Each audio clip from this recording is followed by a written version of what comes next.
the surface, consuming, confusing.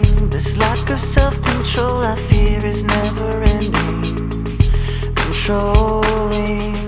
I can't seem to find myself again.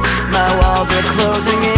Not a sense of confidence, I'm convinced that there's just too much pressure to take.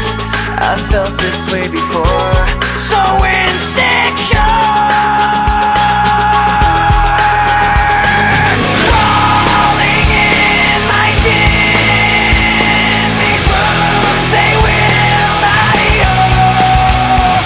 Fear is how I fall, confusing what is real.